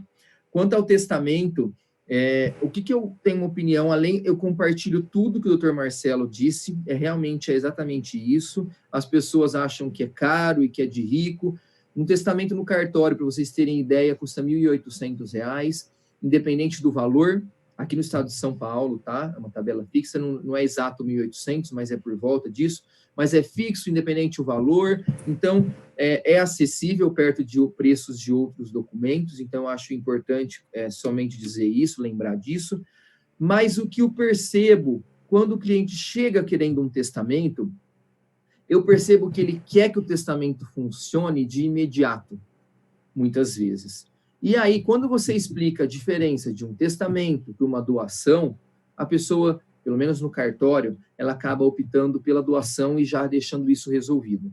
Quando ela entende que o testamento ele vai funcionar lá na frente O testamento, ele, inclusive, vou ter que recolher os impostos lá na frente, e a época que for inventariado, e a época que for utilizado, a pessoa, às vezes, fica meio temerosa e prefere pular para a doação. É claro que a doação não remedia tudo do testamento. Então, é óbvio que muitas questões dependem exclusivamente do testamento. Outro ponto importante, apenas para salientar, é que um testamento público hoje, feito num cartório, ele tem um registro nacional, e muitas pessoas não sabem disso. Então, há um controle, e é muito bacana. Por quê? Isso significa que não é igual antes, e muitas pessoas questionam essa efetividade. Ah, mas eu vou fazer um testamento, se perder, e se rasgar, e se me... Porque os filmes mostravam isso, né? Assaltavam uma residência para roubar o testamento, aí pronto, foi por água abaixo tudo aquilo ali. E não é assim. A pessoa, mesmo que ela for assaltada, mesmo que esse testamento rasgar ou acontecer alguma coisa, se ele for da modalidade pública, essa pessoa continua resguardada, essa pessoa continua com acesso, e na morte dela, hoje é obrigatório, até no judiciário, apresentar a certidão negativa ou positiva de existência de testamentos, que o Colégio Notarial emite pelo mesmo site, pela mesma central, que eu disse acima, tem o Senzec, tem outras plataformas, mas é tudo do notariado, ele emite justamente essa circunstância. Então, o advogado, as partes, conseguem descobrir se essa pessoa lavrou um testamento em qualquer lugar do Brasil. Então, é muito bacana, é realmente uma circunstância que deve ser mais trabalhada no Brasil, mas a minha opinião é igual à sua. É realmente, nós estamos em evolução ainda para alguns assuntos, é cultural essa questão, mas já mudou e vai mudar, e não tem como, né? Mas eu compartilho com tudo que você disse, muito bem dito, doutor Marcelo, eu não te conhecia, eu passei a conhecer agora, conhecia de nome, sabia quem era, conheço o Brasil Salomão, inclusive, né, a estrutura de vocês, muito admirada, muitas pessoas que trabalham lá eu conheço, mas me encantou, como a doutora Érica disse, me deu até vontade de lavrar um ato para você, brincadeiras à parte. Agora vamos lá, então, a resposta às questões da doutora Érica, porque eu gosto de falar, se deixar a gente vai se estender aqui muito. Sobre a ata, totalmente possível a lavratura dela pelo mundo digital. O que eu questiono é a forma de apresentação. Como eu tenho que dizer isso para o judiciário? Porque a ata, muitas vezes, ela é um meio de prova, quase que 99% exclusivo para o judiciário, né? Ela vai sair do cartório, eu sempre brinco. Ata é confusão. Vai sair do cartório para tentar resolver no judiciário. Então, na maioria dos casos, eu preciso expor para o judiciário com a maior clareza e segurança jurídica para o judiciário aquele ato que o notário presenciou, viu. Muitas vezes eu dependo do olfato, da visão e da audição para poder fazer uma ata notarial perfeita. E aí que vem o problema. Então, realmente, dá para fazer? Dá para fazer, mas alguns atos não vão ter como fazer. Por quê? Uma coisa é eu dizer na minha ata notarial que o cliente se apresentou com aquele documento e eu verifiquei que é o original, ou o cliente se apresentou com aquele celular que ele declarou ser dele e eu mexi no aparelho dele, eu dei o print ou eu capturei a imagem da conversa do WhatsApp. Uma coisa é eu dizer isso. Outra coisa é eu dizer que tudo isso foi feito eletronicamente, que ele me apresentou por um vídeo esse celular e que ele me fez algumas circunstâncias, mas tudo eletronicamente. Para o judiciário, como ele precisa dessa prova com a máxima certeza, eu entendo que alguns casos realmente não vão conseguir ainda ser totalmente eletrônico. Nós vamos depender do contato físico ou olfato, como eu disse, audição, enfim, nós vamos precisar desses mecanismos, tá? Agora, Wendel, eu posso mandar uma pessoa entregar isso e depois eu vou estar viajando e assinar isso digitalmente? Sim, aí veja bem a efetividade do negócio. Ou a pessoa trouxe rápido, largou no cartório a prova e foi embora. Aí sim. Ou a pessoa mandou um e-mail para mim, ou um WhatsApp, ou um pedido de uma ata que eu posso acessar no meu cartório, o site, ou o Facebook, ou o Instagram e constatar. Aí sim, totalmente digital, eletrônico. Então, veja bem, vai depender de análise por análise do que eu vou conseguir fazer totalmente digital, eletrônico ou não. Uma vistoria de um imóvel que foi entregue num contrato de locação totalmente destruído. Que jeito que eu faço isso online, sem sentir o local, sem ver as ranhuras, sem ver um vazamento, sem verificar os pisos quebrados? Eu posso até receber esse arquivo digital. Agora, eu vou dizer que eu recebi ele digital. Imagina para o judiciário, qual que é a diferença? Eu disser que a pessoa me mandou esse vídeo, ou eu dizer que eu fui, que eu conheci, que realmente... Porque o notário, ele é um terceiro não interessado. Eu nem sei aquele imóvel, para que serve, de quem que é, para que vai usar aquilo, eu não sei. Eu fui lá, a pedido do solicitante, e constatei uma circunstância X. Então, veja bem, é uma prova, tanto que ela veio para o novo CPC. É uma prova extremamente rica para o judiciário. Então, eu entendo, concluindo, possível, porém, com algumas observações, porque, dependendo do tipo de prova que o cliente quer e precisa, eu na minha função, vou precisar alertar ele e dizer, totalmente digital, não vejo possibilidade. Ou eu vejo possibilidade, porém, com uma garantia que o judiciário talvez poderá discutir. Então, eu acho que isso vai ser muito importante de expor para o cliente, para o advogado, enfim, que procurar o cartório, tá? E respondendo a segunda questão sobre o ITCMD 20%, é loucura, né? Imagina, existe isso, é uma fatia de mercado, sim, para o Estado que quer recolher e precisa recolher imposto, e é desesperador, mas em muitos países já é 20%. Então, como, né, a gente brinca, outro dia eu estava falando sobre isso, vamos aproveitar enquanto é 4, quando virar 8, vamos aproveitar enquanto é 8, porque um dia ele pode chegar a 20%. E aí, enquanto é 4, dá a impressão que as pessoas conseguem pagar. Quando é 8, as pessoas vão começar a se programar. Quando for 20, igual é nos Estados Unidos, nós vamos chegar naquela questão de que as pessoas vão ser obrigadas a serem esclarecidas, obrigadas a procurar um advogado ou um cartorário, ou os dois, porque também os dois trabalham juntos, dependendo do ato. Então, qual que é a diferença dos Estados Unidos para cá? Realmente é a educação. Por quê? A educação financeira lá, como lá as coisas são mais caras, e essas coisas realmente são mais caras lá, muito embora é um país de primeiro mundo, vamos comparar os Estados Unidos, não aos outros, porque usamos esse exemplo, então vamos nele. Mas lá, o plano de saúde é caro, então preciso me programar. A questão do seguro, para tudo lá é seguro, é uma cultura. Por quê? Porque realmente uma propriedade é cara, pegar fogo numa propriedade é um problema. Então, temos o seguro. E aí, veja bem, o porquê do testamento ser tão útil lá, as doações, o planejamento sucessório, porque o imposto deles é muito caro. Então, eu acho que naturalmente isso vai acontecer com o brasileiro. Agora, nesse próximo passo, no estado de São Paulo, porque em outros estados o ITCMD já é muito caro, ele já é sobre avaliação, ele já acontece de uma forma que as pessoas se programam. Falando do estado de São Paulo, nessa alteração legislacional, que ainda não está funcionando, ela é um projeto de lei que possa vir a ser aceito e posto em prática, se acontecer, muito embora eu acho que vai, uma opinião, mas se acontecer, obrigatoriamente, as próximas gerações, os nossos familiares, amigos e clientes, eles vão ser obrigados a pensar nisso, sim, e como uma fatia de conversa e de discussão dentro das suas casas e da sua família. Como a doutora Érica bem colocou, e é real, o pessoal vem para discutir um regime de bens de casamento, vai embora e depois volta, desesperados às vezes, querendo saber os seus direitos em conflito com os direitos da própria pessoa que você está escolhendo casar. Imagina que loucura. Se você não consegue, no início desse relacionamento, discutir as suas questões patrimoniais, as suas questões de como você vai reger a sua vida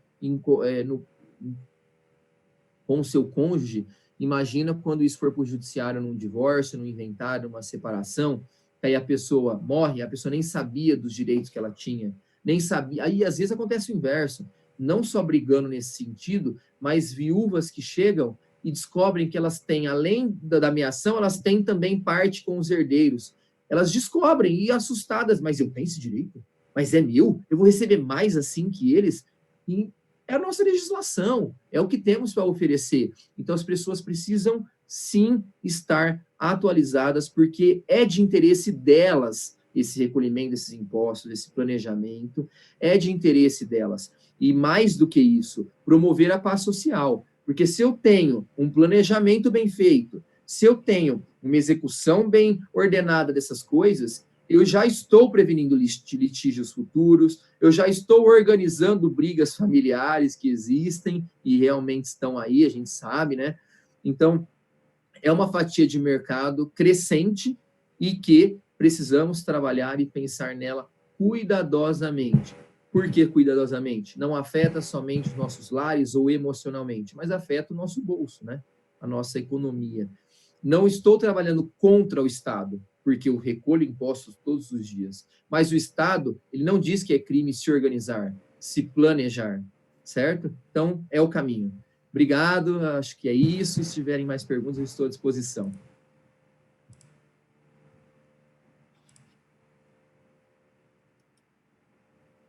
Muito obrigada, Wendel. Muito obrigada por essa aula que vocês dois nos deram de partilhar desses conhecimentos, porque eu ia brincar com vocês, Wendel, que nós já vamos ter que marcar, então, um formato de vários cafés, né? Eu, você e o Dr. Marcelo, porque então eu fiquei muito feliz que eu vos apresentei aqui, né, esse encontro, porque tenho certeza que o Dr. Marcelo já ouvia falar de você, e você já ouvia falar dele aqui na comarca, então era né, faltava só apresentar-lhes. E, Dr. Marcelo e Dr. Wendel, o que nós precisamos é desse entrosamento entre os advogados e os cartorários, para que nós possamos, eu falo que a tal da nota devolutiva, as suscitações de dúvidas, elas acabariam se uma classe entendesse a outra e soubesse por que das exigências, elas, né, por que faz aquilo. Então, se houvesse essa conversa, ou ainda, quando eu passei no concurso de cartório, eu falo que cartório ainda era meio místico, meio mítico, nada se podia perguntar muito, se podia falar, não, é público, então eu acho que eu fico muito feliz de novo com o teu entusiasmo e com esse compartilhamento de notícias. E aí, nós temos, eu vou passar para o Caio para ele poder fazer o encerramento, mas eu queria dizer, doutor Marcelo, que nós vamos ter que fazer muitos desses encontros. Eu já fiquei pensando num, por exemplo, a visão do doutor Marcelo e do Wendel sobre a possibilidade da gente colocar aquelas cláusulas daqueles acordos prenups, aqueles prenups americanos, nos nossos pactos antinupciais. E como os pactos, talvez, com esse aumento do divórcio, ainda eu também estou averbando muito mais divórcio do que normalmente averbaria, qual é o impacto que uma situação do isolamento pode causar nos pactos também? Porque os pactos, quando eu digo para a pessoa que ela vai gastar para fazer o pacto, a pessoa fala, já quero casar na comunhão parcial. Então, eu falo que a comunhão parcial ela é escolhida economicamente, não por vontade. Então, se a pessoa agora tiver que pensar na pandemia, no convívio com o cônjuge 24 horas por dia, talvez ela comece a se organizar. E, Wendel, eu morei numa família americana e parece que você descreve o meu centro familiar lá, né? Como eles são doutrinados com essa questão, porque o Estado lá já disse, olha, é tudo responsabilidade sua, então não é só ruim, eu acho que eles têm um planejamento melhor nesse caso, embora taxas muito altas, mas eu gostei muito, agradeço você ter feito essas observações, e então eu vou passar para o Caio para que ele possa fazer o encerramento. Eu não sei se há mais questões, Caio, qualquer coisa também a gente depois pode encaminhar para os nossos expositores e nós podemos marcar outras oportunidades, mas eu queria, Wendel, fazer uma homenagem aqui, então, para o seu pai, já que nós estamos falando de direito sucessório, de direitos de família, eu queria deixar um abraço para ele, para dizer o seguinte, eu acho que você sabe, que você também é pai, mas você consegue imaginar a alegria do seu pai em trabalhar com você, ter essa oportunidade dessa troca, e ver um jovem tão virtuoso, tão cheio de energia positiva no sentido de mudar o mundo para o melhor. Então, eu queria, já que nós estamos aqui falando de família e sucessões, eu queria deixar um abraço para ele, agradecer também todo o tempo que ele tem de cartório. Se você tem 20 anos, ele deve ter uns 40, seu pai de cartório, não sei se ele tem tudo isso também. 45 de cartório. Ele tem mais tempo de cartório do que eu tenho de vida. Eu queria ficar grudada com ele, porque com o Dr. Marcelo, eu queria poder juntar os 20 anos seus, os 45 do seu pai e os 20 do Dr. Marcelo, e aí eu poderia, talvez, enxergar, dar mais opiniões, entender mais o ser humano. Então, eu queria agradecer muito e deixar um abraço especial para ele, dizer Obrigado. que eu consigo quase que imaginar a alegria que ele tem, né? E você também. É um privilégio você ter seu pai perto, assim, né, com você. Então, fica aqui, eu gostaria de saudar todas as famílias aqui na figura do seu pai. Viu? Fica um abração para ele, tá? Então, Caio, por favor, se você tiver algumas observações. Os nossos telespectadores aqui estão parabenizando aos senhores pelo debate de hoje. Muitos elogios aqui nos comentários. Temos 3 questões aqui e foi nos solicitado para que possam ter breves respostas, até por questão do nosso tempo. A primeira é a seguinte: é sabido que o Covid-19 trouxe uma ampla redução salarial para muitos trabalhadores. Há jurisprudência de suspensão de pensão alimentícia neste momento? O doutor Marcelo podia... Já há alguns julgados, sim, né? Apesar do curto tempo, mas já há alguns julgados. Mas a pandemia e o distanciamento social, ele é um fundamento consistente, sim, para pedir a redução da pensão, mas, ressalto, a Covid-19, a pandemia e o distanciamento não são um coringa, um ás do baralho.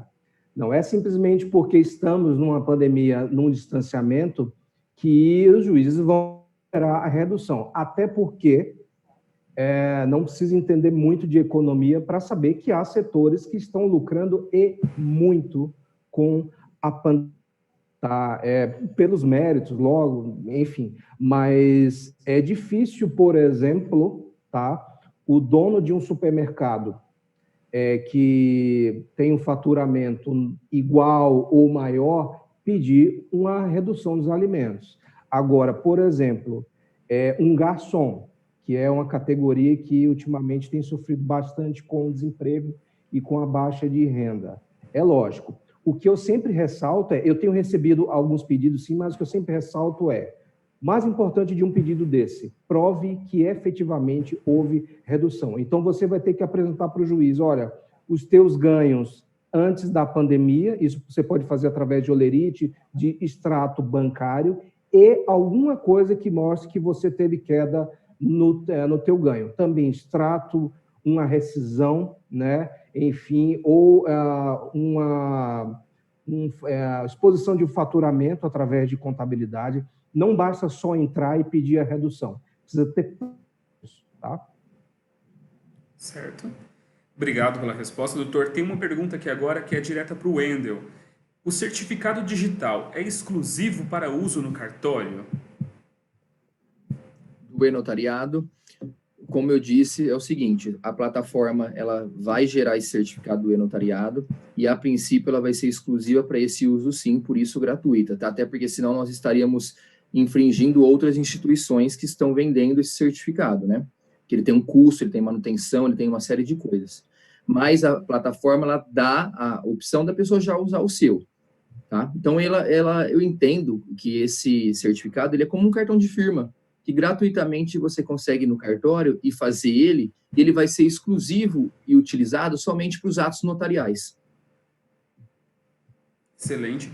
E, doutora Érica, essa última pergunta eu vou deixar para que possa comentá-la e ver quem vai respondê-la. Uma decisão do STJ converteu prisões de devedores de alimentos para regime domiciliar. Na prática, está funcionando? Essa questão da prisão domiciliar para o devedor de alimentos, ela já era falada antes até da pandemia, né? Eu acredito, e eu vou perguntar isso para o doutor Marcelo, acredito que ele saiba, ele lida mais com isso no dia a dia, mas já há muito tempo esse questionamento da efetividade dessa prisão. Eu ia contar para o Wendel, eu passei pelas 2 transições digitais. Eu era escrevente judicial quando o TJ se digitalizou, e agora eu sou judicial, agora eu sou extra, né? Sou cartorária. Então, eu ia contar o seguinte, que no balcão ali do fórum, eu já vi as 2 situações. Eu já vi a pessoa com mandado de prisão decretado que junta o dinheiro para pagar para não ser preso, como eu já vi a pessoa que fica presa, e aí isso tem menos efetividade ainda, porque aí ela não tem realmente como pagar alimentos. Então, eu acho que essa questão da prisão domiciliar, eu queria até ouvir o doutor Marcelo, porque ele lida com isso diariamente. Se isso foi um catalisador para uma situação que talvez já fosse embrionária, né? Então, doutor Marcelo, por favor, gostaria de ouvir o seu posicionamento a respeito disso. Esse é um ponto interessantíssimo, né? Eu gostei dos seus exemplos e acrescento mais. Eu já tive, não poucos, muitos casos onde saiu mandado de prisão, né? E o homem, enfim, quem tinha que pagar, virou e falou: olha, eu vou preso, mas eu não ponho dinheiro na mão dela. Isso não é raro, isso acontece muitas vezes. No final do ano passado, eu tive um processo onde o devedor de alimentos, ele tem dinheiro, ele mora numa cobertura, enfim, mas por questões pessoais ele não pagou e ele falou: eu vou preso, eu vou ficar 30 dias lá e não vou pagar. Mas realmente é uma discussão antiga, só que a gente tem que olhar para a efetividade da prisão. A prisão civil não é vingança, não é algo pessoal, não é uma punição. Decreta-se a prisão civil para constranger, para estimular o devedor a pagar. Só que a questão em muitos casos, a prisão civil ela acaba sendo desastrosa. Eu já tive um caso também não tão para trás, né, um caso relativamente recente, onde o devedor ele foi preso e ele trabalhava num ramo onde ele precisava muito da imagem, era uma pessoa conhecida, e em virtude da prisão ele perdeu o emprego. Ou seja, a partir desse dia tudo virou uma bola de neve, porque ele não tinha mais emprego, a dívida de alimentos ela só aumentou, enfim. Agora a gente tem um ingrediente que é a Covid-19, né? É um lugar de aglomeração, enfim. Então, assim, às vezes colocar um devedor de alimentos dentro de um estabelecimento prisional, ainda que separado, né, dos demais, às vezes isso tem consequências muito mais desastrosas, porque a gente não pode esquecer que, não raras às vezes, uma execução de alimentos ela vem acompanhada de uma ação de visitas. Então, aquele devedor de alimentos geralmente vai exercer o direito de visitas ao filho. Então, a gente tem uma série de riscos. Estou falando de um momento agora, de um contágio, enfim. Mas a gente tem que olhar para a efetividade. Já há decisões, essa lei temporária, ela contempla isso, a prisão domiciliar, mas especificamente para esse momento de distanciamento social.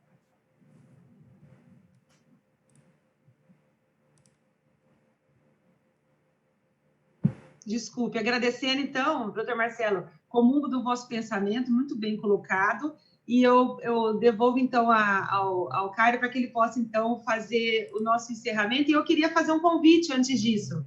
Eu queria convidar todos vocês que estão aqui nos assistindo a conhecer os cursos da EBJUR, porque, assim, você já viu a qualidade dos nossos professores, é tudo diferenciado aqui, tá? Então, se num dia... Inclusive, a gente está promovendo a intersecção de cursos, porque o Wendel, ele é do nosso curso de notarial e registral, o doutor Marcelo do curso de processo civil e civil. Daqui a pouco nós vamos ter que fazer um só, né? Vamos comungar todas essas frentes. Então, eu convido a todos que visitem o site.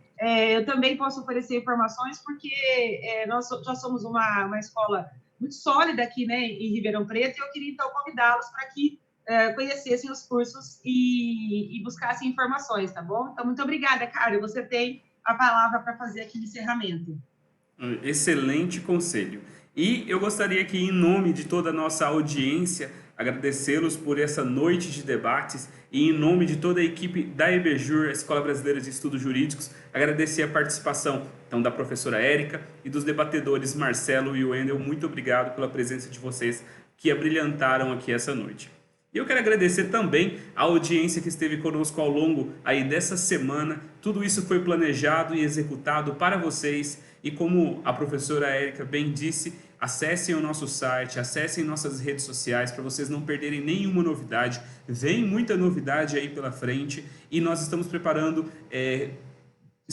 condições especiais para que vocês possam ter acesso aos nossos cursos. E se você perdeu algum debate dessa semana ou deseja rever algum desses conteúdos, a partir de semana que vem, todas as nossas apresentações estarão disponíveis na íntegra no nosso canal do YouTube, na EBJUR lá no YouTube. É só digitar EBJUR no YouTube que você vai poder encontrar isso a partir de semana que vem. E mais uma vez, eu desejo a todos um ótimo final de noite, um ótimo final de semana. Se cuidem e lembrem, fiquem em casa. Muito obrigado mais uma vez a todos e uma boa noite.